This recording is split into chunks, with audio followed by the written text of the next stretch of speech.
আসসালামু আলাইকুম।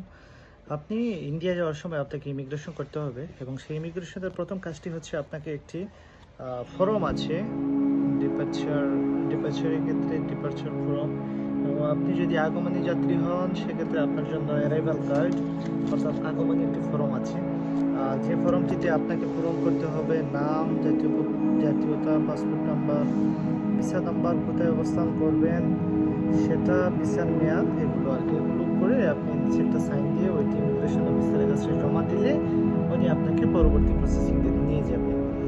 তো এটা আপনি যদি সময় বাঁচাতে চান এটা আপনি গুগল থেকেও এটা নামাইতে পারবেন, অথবা আমি আমার কমেন্ট বক্সে দিয়ে দিব, সেটা এখান থেকে নামিয়ে আপনারা এটা আগেও ফিল আপ করে ওই নিয়ে আসলে সময় বাঁচবে। আদারওয়াইজ আপনি যদি এটা নাও করেন অসুবিধা নেই, এখানে ইমিগ্রেশনে যারা আছেন তারা আপনাকে সহায়তা করবে।